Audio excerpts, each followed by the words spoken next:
Hi, this is Zoe Routh, and thank you so much for tuning into the podcast this week. I so appreciate it. This is the show that talks about people stuff in leadership, the tough stuff. And my overwhelming core objective is to help shift your perspective so that you have new insights and take new action. And this will allow you to become a wise and compassionate leader. That's what I really want for you. All right. And if you feel compelled to do so because you're enjoying the podcast, please rate me. Rate the podcast. Go to ratethispodcast.com/Zoe, and it gives you all the instructions on how to do that. I'd so appreciate it. It really does help get the word out. Good on you. So let's talk about some of the challenges that are out there when it comes to communication and connection. Do you want to be seen as the best candidate for your next job, especially if you're a CEO? Do you want your brand and your business to stand out above the rest? Do you want to build trust with your consumers? Do you want to build trust with your employees? Do you want to have more engaged employees? Well, guess what? There's a solution to all these ills. Who knew? It's like the magic bullet. And our guest today is a connected leadership expert, a communication expert, Mel Kettle. And she walks us through the key components of building a digital presence that builds trust and credibility. A little bit about Mel. She's worked for over 25 years as a strategic communication expert. She's worked with CEOs and leaders from all sorts of different backgrounds and organizations, from associations through to different financial industries. And she is the host of the podcast, This Connected Life, the author of The Social Association. And her second book, Connectable, title yet to be determined, is due out mid this year in 2020. So here we go. Let's get into it.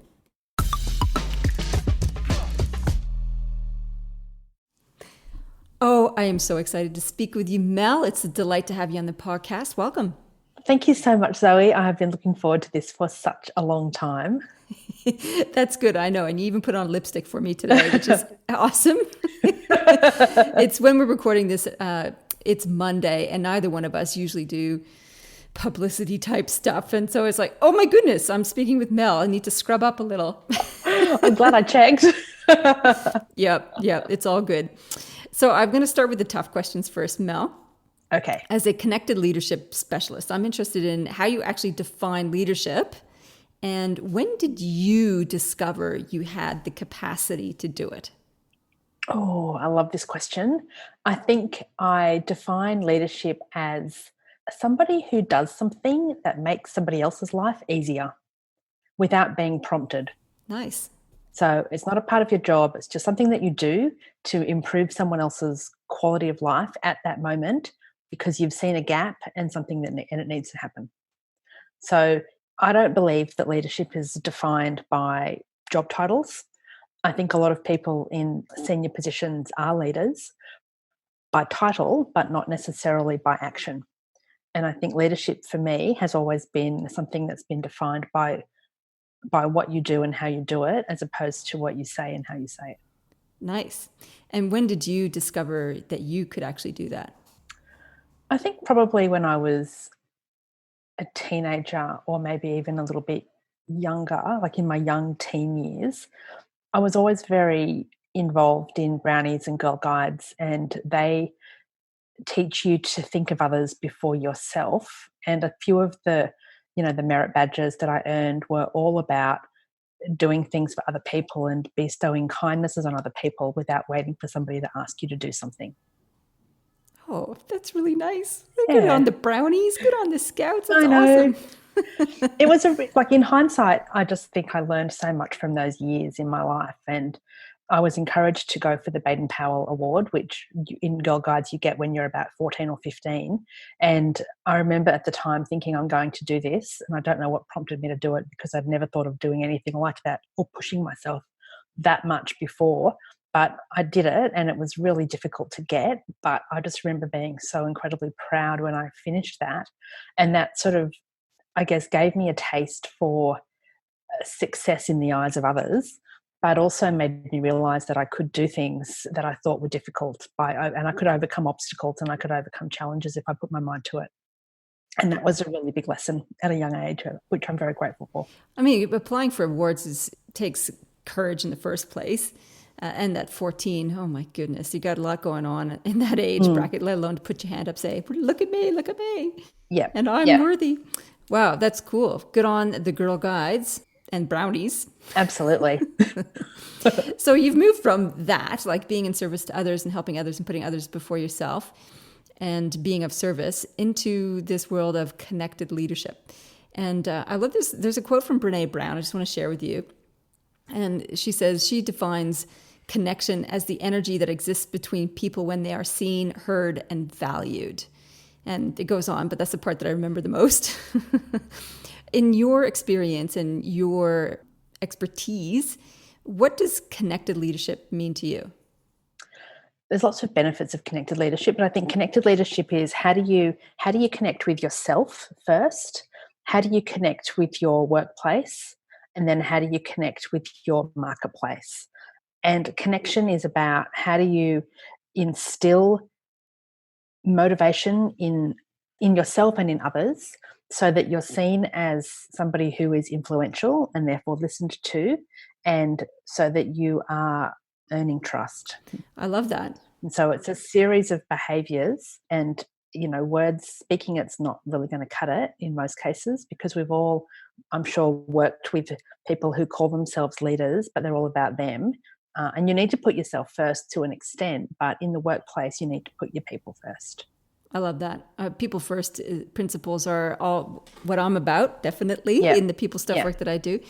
Question about, you say, it's a series of behaviors, and one of them is connect with yourself first. How do you do that? I mean, do you find that people struggle with that?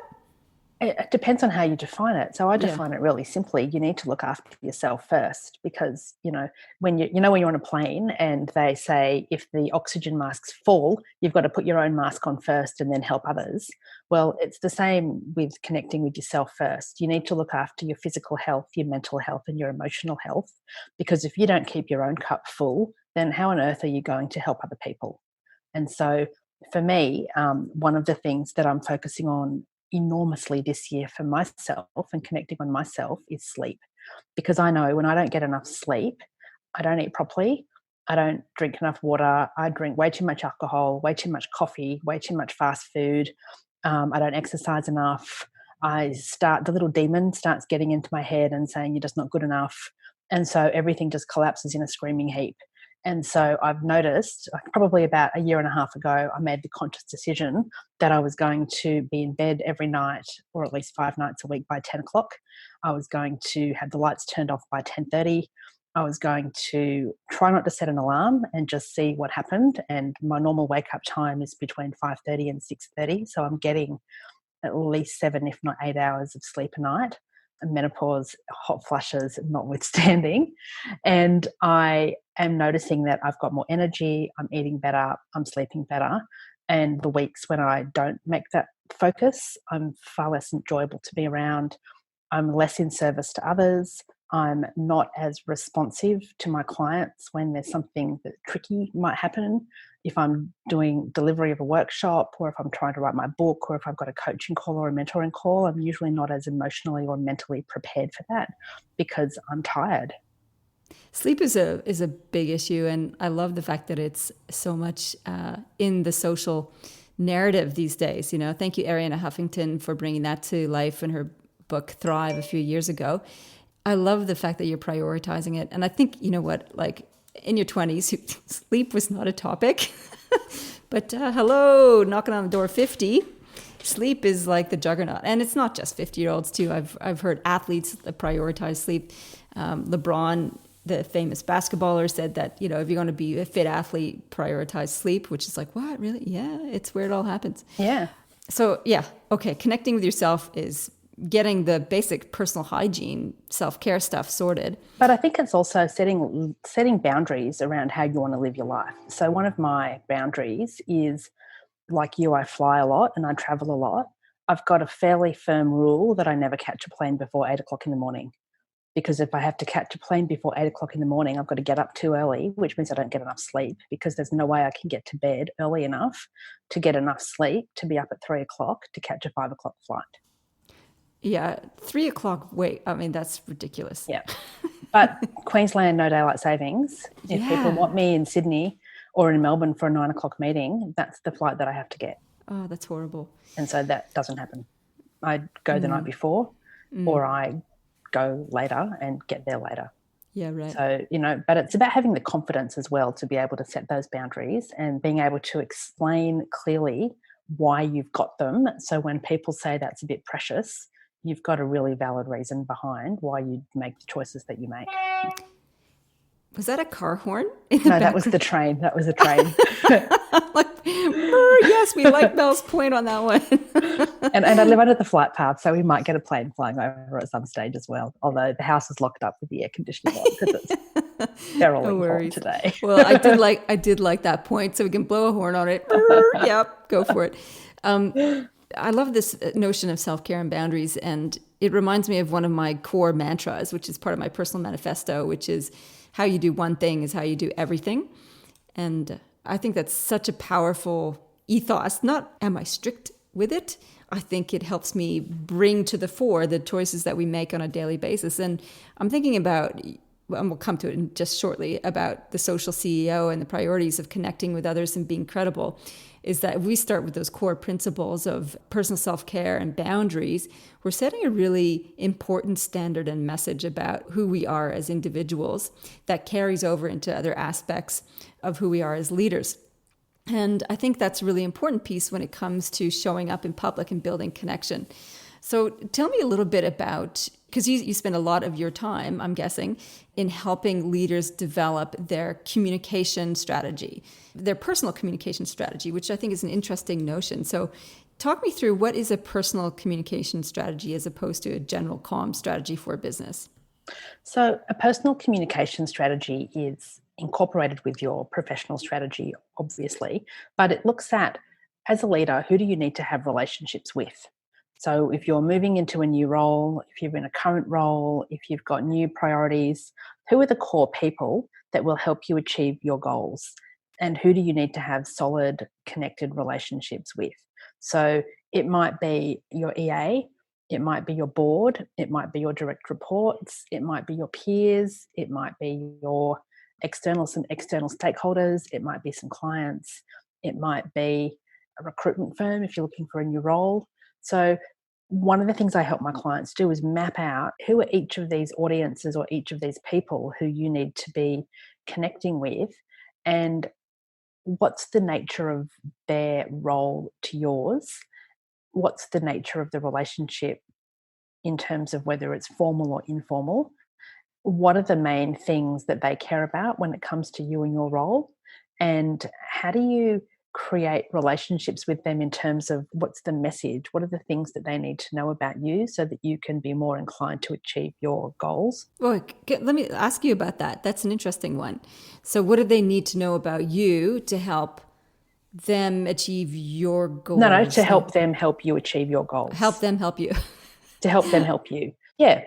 So one of my clients is a CEO of a financial institution, and he's worked for the organisation for a long time, but he was appointed a little while ago to be the CEO. So his relationship with a lot of people in the organisation changed because his role changed.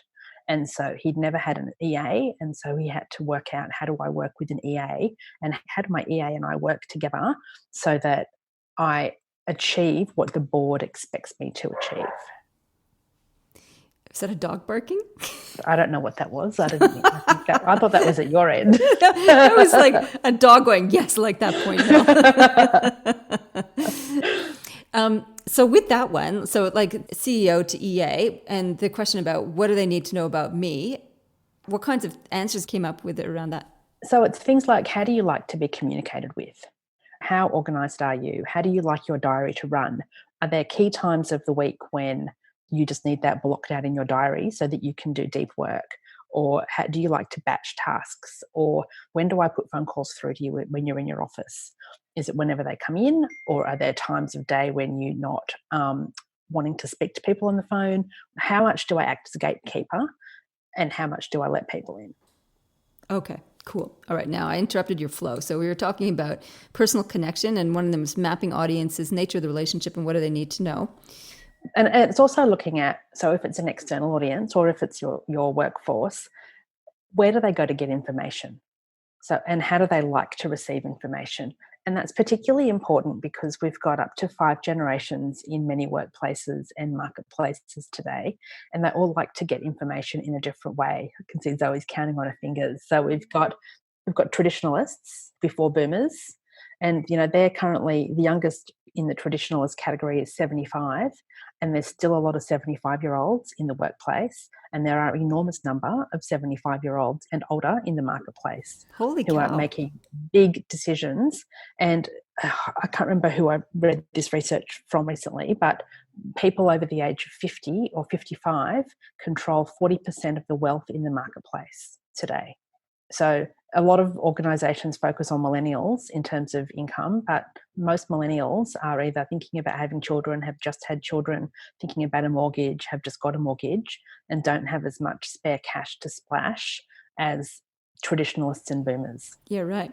And then from a workplace perspective, if they're in your workplace, we have to think about how do the different generations like to receive information and be communicated with. We know that for Gen Z, it's instant messaging compared to boomers and traditionalists who like emails and face-to-face communication. So instant messaging as in text or one of the apps? More through an app than through text. And younger generations also, so Gen Z and younger millennials, they expect that if they've got a question of the senior leaders in an organisation, they can just go straight to the source and ask them, without going through the hierarchical process that boomers and traditionalists might be used to or expect. How's that working for organizations when the CEO is getting texts from their Gen Z staffer? Very difficult. Very well, that you're assuming that they're making their mobile phone number available. And that's a challenge, because if you're wanting to attract younger people into your workforce and you don't put any of who you are out in an online space, either through LinkedIn or through being a guest on podcasts or through your website, then how are they going to get to know who you are and what your values are and what you stand for? And we know that younger generations and increasingly older generations make decisions about where to buy, where to work, where to volunteer based on values as opposed to the dollar transaction. Wow. Okay. So this comes to a really important piece of the puzzle. It's like, what is your digital presence and the messages that you want to set up? So are we okay to move into that part? I'm very happy to move into that part. Yeah. Your audience might be going, holy crap, what's going on? Yeah, I'm kind of thinking that too. It's like, do CEOs need to give out their mobile phone numbers to their staff? So I have a story. My husband and I have a self-managed super fund, and it's managed by a company called Super Concepts. And they got a new CEO in April of last year, Lara Bourguignon, and I interviewed her on my podcast if you'd like to listen to what she has to say about leadership. I'll put a link in the show notes to that episode. She's fantastic. The reason we are connected with her is because she sent an email to all of their clients, and there's thousands of them, and said, this was either on her first day or the morning of her second day, saying, hi, I'm Lara, I'm the new CEO. Here's 50 words about where I've come from, and here's 50 words about what I'm doing in my first 3 months, which is basically listening to customers and talking to staff. And if you have anything that you'd like to discuss with me, here's my personal email address. Feel free to email me anytime and we'll set up a time for an appointment. And that blew me away, because you go to so many websites and you're hard pressed to actually find the name of the CEO, let alone how to get an email address or a phone number where you can contact them without getting the runaround that can take weeks. There's success at all. I'm wondering how many people took her up on that offer. Well, I asked her that, and a lot.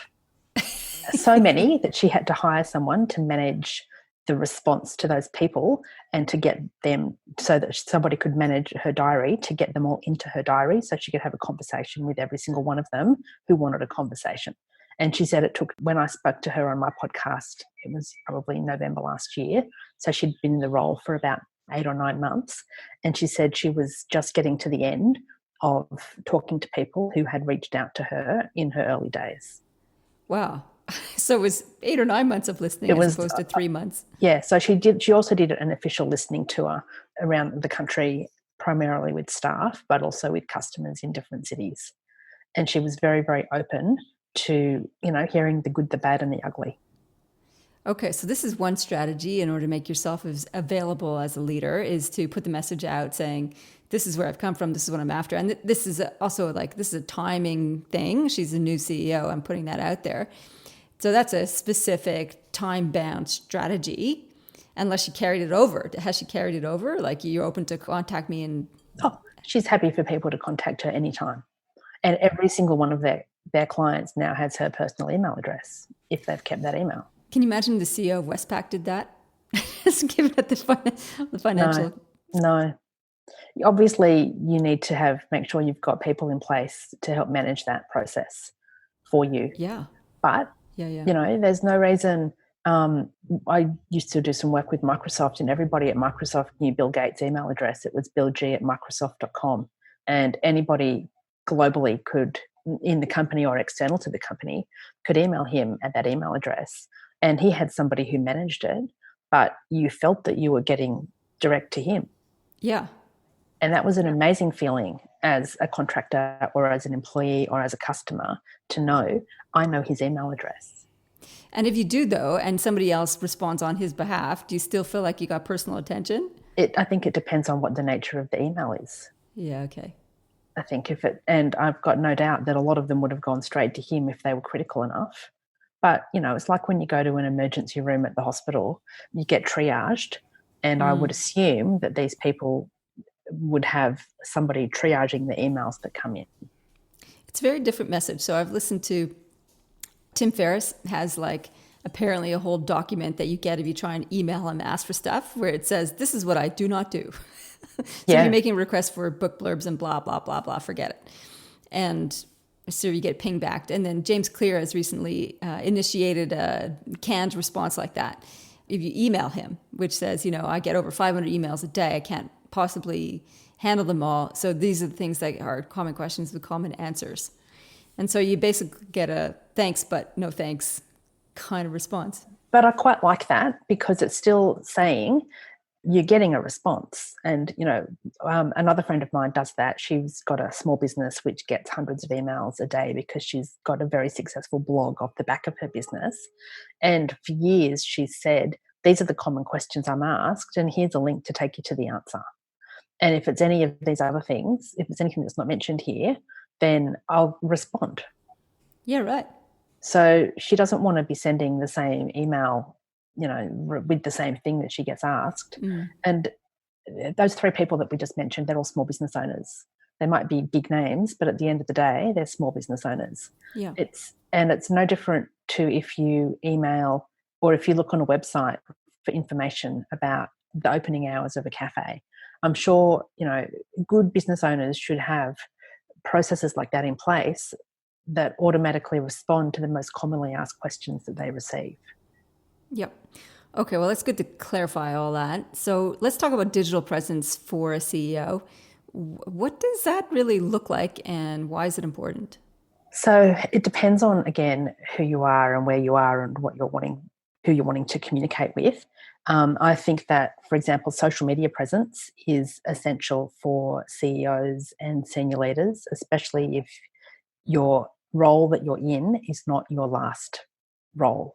So I say that because there was some research by recruitment firm DDI a few years ago that found CEO candidates with a social media presence were seen to be 46% more influential than CEO candidates who don't have a social media presence.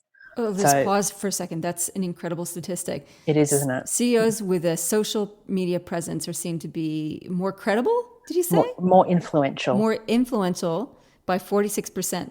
Yep. Yep. And so think about what that means in terms of the competition in your market, the competition in your market for both jobs, for people who want to come and work for you and for recruitment, as well as for whatever it is that you're selling. And also, if you're a CEO and you're wanting to move into another CEO role, somewhere bigger or somewhere different, then you need to be building your presence online. And it can be online internally as well as online externally. So if you're the CEO of a large, multinational company, then you need to be using your online tools within your organization so that people can see you.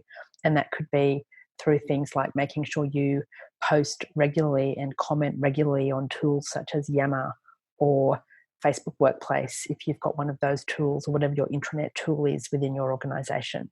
It could be, I know Ginny Rometty, who's the CEO of IBM, doesn't do a lot of social media externally, but she's all over the internal tools at IBM.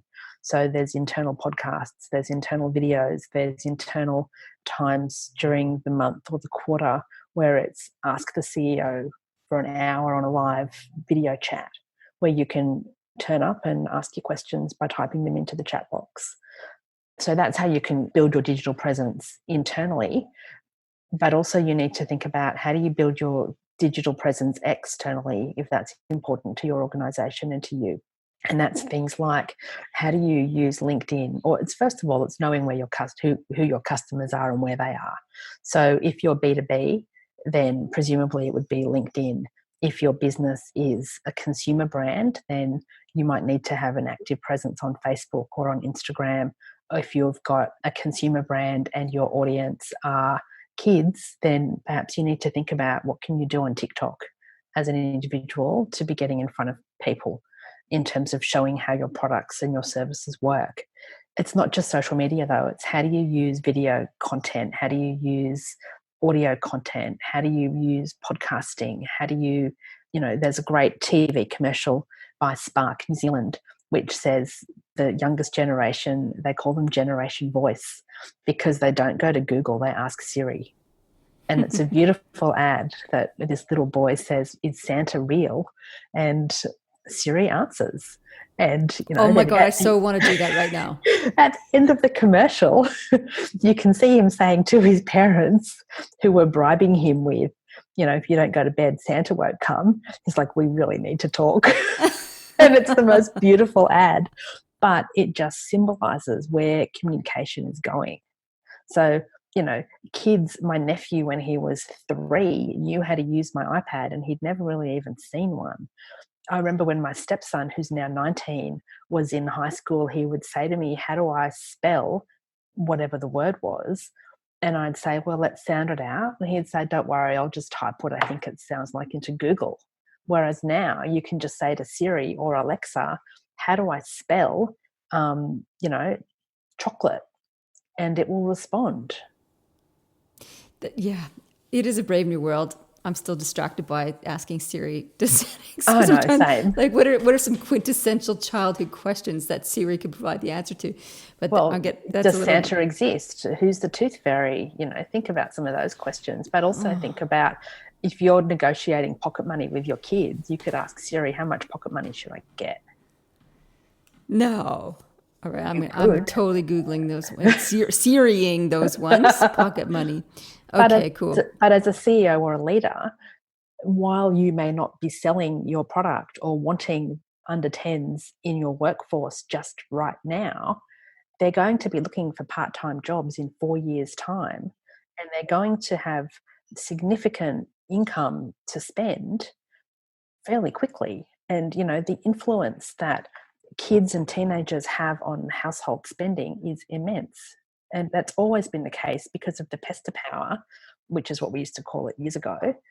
But now, my nephew, he's 11, and I was visiting him the other day, and he said to his dad, "Dad, I want you to get me this particular brand of runner, and I'll send you the links as to where you can go to get it, because I've done Google searches and I found out where they're the cheapest and what I want and what they look like and all the different bits. So here you go." And you can just order it online, or you can give me your credit card and I can do it. That's really proactive. The way they shop, that's not uncommon. The way they shop is completely different. I heard another story, and I can't remember who told me this, but I heard it a few days ago, where someone was traveling for work, and his son, I think they lived in the UK, and his son said, "I'd like an iPad.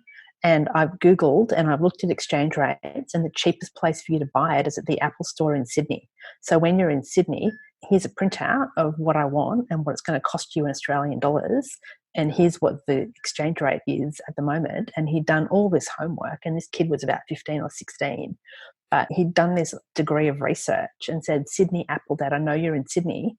So can you just take an hour out and go into the city in between meetings and get it for me. Do you think that's like kid specific, or is that generational I think it's a profiling? generational thing, but I think that's what future generations are starting to do. Or not Okay. future, but younger generations are starting to do, and not even younger. There's research that shows baby boomers and older are also using Google as a tool to help them make decisions about where they're going to buy something. And they might not buy it online, they might go into a store to buy it, but they'll still do all their research online and find the least expensive shop that they can go into to purchase it. My husband definitely does that. He does extensive researching via the Google machine. Okay, so there's rationale for internal and external comms that are really important. What's the pushback you get from CEOs about doing this? They don't understand, I think, is the biggest thing. They don't think it's worth the time or the energy for them to do it, and they don't have the time. But one of my responses to that is your people want to know who you are. Your workforce want to know who you are. If you aren't connecting with your people in the way that they want to be connected with, then you're going to risk having poor engagement and poor productivity at work, and that leads to less profit. We know Gallup research tells us that only 13% of people feel that they're engaged at work. That's a very, very low number. Even Yeah, it's if you can ridiculous. increase that by 5%, then that will have a really good flow-on effect to productivity and profit. One of the reasons people are not engaged at work is they don't understand the purpose of the organisation or the purpose of their job and how that relates to the purpose of the organisation. So if you as the leader and the CEO are not clear on what your organisational purpose is, if you don't have a strategic plan, if you don't have a really clear path forward, then how on earth can you expect the people in your organisation to feel valued and that what they're doing has meaning? Because inherently people want to do work that has meaning. And you need to relate that back. So there's lots of coming back to the pushback is they don't have the time, they don't understand. There's lots of rationale behind it. And so once you have people buying into, okay, let's say I'm a CEO of a construction company and I understand that there's rationale behind this. What the hell do I talk about? Like let's say I decide I want to do video content, audio content, and get interviewed on a podcast or two. Where do I start figuring out my messages? So start by thinking, what are the questions that I get asked the most? So when I have meetings with my staff, when I have meetings with my shareholders, when I'm in conversation with people, what are the questions they ask me the most that are business related? And start with those questions, because if you're getting those questions, then clearly the responses aren't anywhere that they can get them easily. So one of my, I was speaking at a conference a little while ago that had a lot of club managers, and one of the club managers asked me that question: what is it that I should be putting on Facebook? Facebook's our major portal for reaching our customers and our members. And I said, what are the 2 or 3 of the biggest questions, most common questions you get asked? And he said, the most common question that we get asked when people ring up, and we must get 50 phone calls a day, is what is the roast of the day for lunch? In our bistro, what's the roast? And I said, where do you tell people that? And he said, on the menu when they walk into the club. And I said, you need to tell them that before they get to the club, because if the roast is their favourite cut of meat, they will be more inclined to come to lunch at your place than go to the cafe down the road. And he said, Wow. how do I do that in a way that's interesting? And I said, there's heaps of ways. You're a club that's been around for 45 years, so you can, and you would have records, but get your chef on board with this. And so get your chef to help you, what's the roast of the day? It's beef, for example. In May, we're having roast beef 17 times because it's our most called for roast. And so that could be one post. The next time you do roast beef, you could say, due to popular demand, we're having roast beef again. Last time we did roast beef, we served and sold X number of kilos of roast beef, and we also served it with this number of kilos of roast potatoes and peas and carrots and whatever. Put some context and tell stories. You could do a series of posts, or a post that says a series of posts that say this is how we prepare our roast beef. This is how we make the decision. This is how we cook it. This is how we carve it. This is how we sharpen our knives. so that we carve it and don't carve our, it's not blunt. This is how we make the sauce. It's called sauce, not gravy. This is step people through everything that's to do with a roast beef, and you've got a year's worth of content just around the roast today is beef. And then you can do similar for chicken, for lamb, for pork. You could do a bit of a video back of house. This is how we make our decisions around menu planning. These are the factors that we consider. The impact of the bushfires means that now we've got these vegetables instead, or we've got this instead of that. And, this is where you need to have, if you've got a good SWOT analysis as a part of your strategy, you can have a clear understanding of what your strengths, weaknesses, opportunities, and threats are within your organisation. And so you can draw on some of those as well when you're doing your really basic, this is why we're having roast beef today, post. That's really cool. Now I'm totally interested in reading. I'd be interested in that. I'm like, really? Like 10 kilos of potatoes for today's lunch? Yeah. That's a lot of potatoes. You know what they could also do is then interview the farmers that supply the potatoes. Yep. And they can show a photo of it, and they can show this is what 10 potatoes of unpeeled potatoes looks like. And here's our poor work experience dude, or our poor first-year apprentice who gets to scrub and peel the potatoes. Let's have a chat about how he feels about having roast beef with potatoes 17 times a month when we could have roast chicken with rice instead. How does he feel? What are his hacks for peeling, 10 kilos, 100 kilos of potatoes in an hour? Yeah. Or what's the fastest he's done it? So all this is really fabulous. And I'm thinking about the same CEO who's of a construction company. And I'm thinking he's already under the pump so much because of the projects that they deliver. And this doesn't sound like core business. And I'm just trying to imagine trying to persuade him to carve out a communication platform. So people do business with people they know, love and trust. And the construction industry in particular is very litigious. There's construction lawyers. What profession has a legal profession with their industry name in front of the word lawyer? Not a lot. Yeah, I have to think about that. Not a lot. I'd done some work in that space, and I remember my client in that space said to me, the term construction lawyer didn't even exist 20 years ago because business was done on a handshake. Yeah. And now there's a lot of disputes and there's a lot of distrust in that sector for whatever reason. So your construction guy, the more he can show that he's trustworthy and the more he can share who he is, the more trust he will earn, which means should something go wrong on a project, there'll be far less likelihood of him being sued or litigation happening because they've got a trusted relationship. Yeah. And that is the crux of it all. The more people know you, the more they're likely to like you, and the more they're likely to like you, the more they will trust you. And clear communication is a really strong way of earning trust. That's awesome. Mel, I have one last question, and it's a perspective question.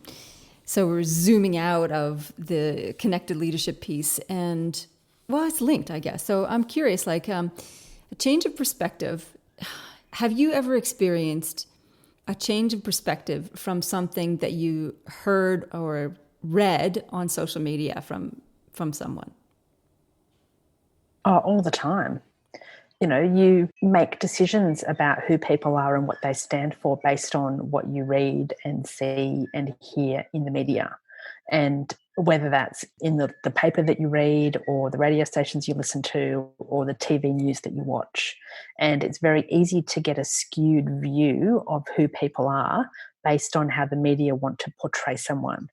When you follow somebody on Twitter or on LinkedIn and you get to read blog posts that they write, or you listen to them on a podcast, or you see them on a video, you realize that they are not that two-dimensional person that has been portrayed by the press.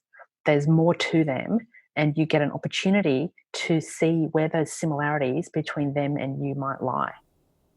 So can you think of an example recently that comes to mind? I'm just wondering about that. There was a great post by either the current or the former CEO of Vodafone New Zealand who put a post up on LinkedIn. I'll try and find the link and send it to you. It was a while ago. And he did this beautiful video post of his little girl. And he said to his little girl, who probably was 2 or 3, it's Daddy's first day at work today. What does that mean to you? And she said, it means that I don't get to play with Daddy today till he gets home. And then he asked her something else, and she said, don't be home too late, Daddy, because I'll miss you when you're gone.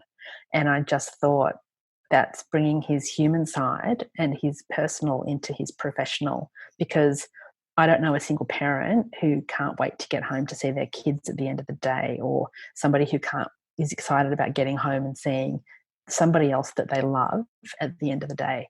And so you just want to make sure, for me, it just made me think, oh yeah, you are a person. You might be the CEO of this massive organization, but at the end of the day, in your little girl's world, you're just Daddy.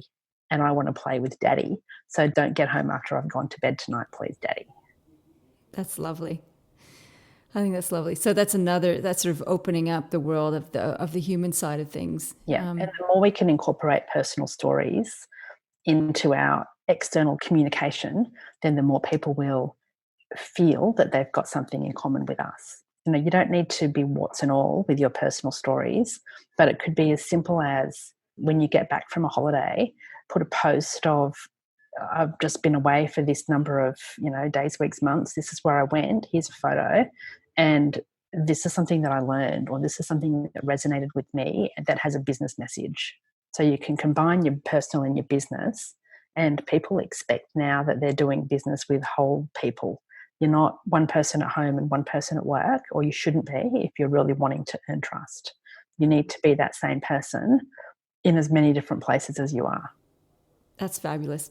And if people want to reach out and connect with you, Mel, where can they find you? My website, melkettle.com, is the best place to start. And I'm also on LinkedIn and Twitter, both at Mel Kettle. Okay, cool. And you have another book coming out, right? When's it out? What's it called and when's it out? It's called, I haven't quite finalised the title, but it will either be called The Power of Connection or Connectable, something like that. And it will be out probably in July, is my plan. Fantastic. That's great. All right. We'll put a link of all of that into the show notes. Thank you so much for coming on the podcast. Thank you. It's been great to chat with you. Really appreciate it. I love that. Mel has such interesting insights and examples to share when it comes to communication strategy. I guess for me, the key takeaways are develop a personal communication plan. And I think this is particularly salient as we've just got a new business manager on board, and it's important that I communicate how to communicate with me and what kinds of things I need. So some boundaries and some requests and some things to make things easier. And I think the second takeaway is to get more personal in the digital content. To share a little bit of my personality and my experiences with listeners. All right, I'd love to hear what you got out of the show and what you're going to do as a result of that. Feel free to email me at zoe@innercompass.com.au. And by the way, if you have people stuff challenges and you're not sure how to connect well with them, apart from having a personal communication strategy, a digital strategy, you probably need some people stuff development. That's my specialty. Feel free to connect with me at zoe@innercompass.com.au. Would love to hear what your challenges are around the people stuff and how I might be able to help. In the meantime, live well, lead well.